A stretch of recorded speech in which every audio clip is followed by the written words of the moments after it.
Okay, imagine you're laying soundly in your bed. Your family, the neighborhood in general is asleep when all of a sudden a large vibration shakes you awake. Startled, you wake up and realize that things are falling off your walls and that the foundation of your home is breaking down. You think it to be a dream after flames erupt outside your window and the fire hydrant across the road explodes. Then another vibration violently shakes your home, making you realize that this was not a dream and instead an earthquake. This was the reality of many individuals on the chilly night of January 17th, 1994 at 4:30 a.m. in Southern California.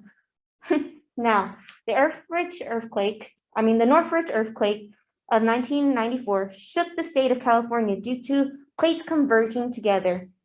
Now, there was pressure being built. Where was pressure being built in the first place? The answer lies within the San Andreas Fault, only 30 miles northeast of Northridge. The San Andreas Fault at the time had been that caused compression of the Earth's crust nearby and gave the rise to the crust fault that we now know as the Northridge earthquake. Your whole city has been demolished. Major overpasses, bridges, stores, and the houses were all destroyed. All of the destruction caused it to be difficult to travel around the city, not only for the average Joe, but also for emergency responders.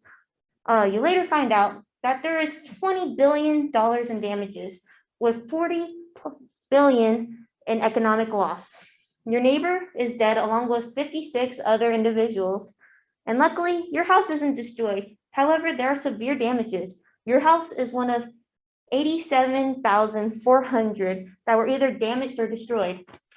Your workplace isn't completely demolished either, but it's no longer safe to work there. Roughly 200 buildings had cracks in principal beam connectors. Parking garages were also destroyed, and 9 hospitals required evacuation, which prevented people from getting medical care that they needed. You witnessed how earthquakes affect us humans in the past slide. Through the destruction of buildings, pipelines, roadways, etc. However, how did the environment get affected when Northridge shook the earth? For starters, when the earthquake hit, the vibrations that took place triggered landslides and liquefaction. Landslides brought everything in a downward path. So although the house, as shown here, has been cut in half, plants and habitats were completely covered or destroyed too. This happening more than 11,000 times over different areas, all in one go.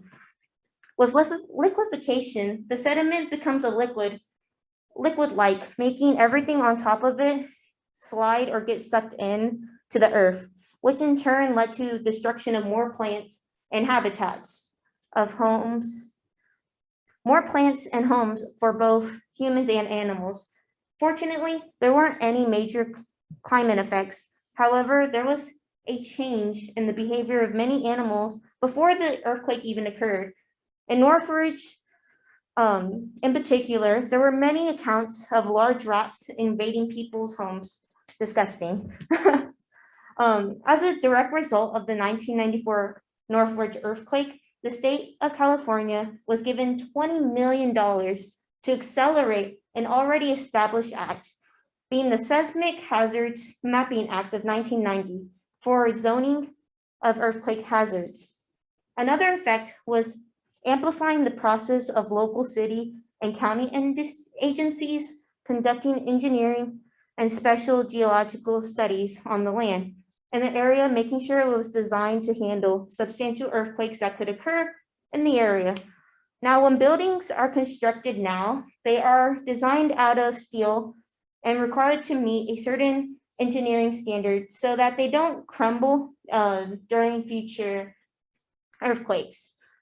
All of these changes have and will help to limit the amount of deaths and destruction caused by future massive earthquakes in California that occur in highly populated cities.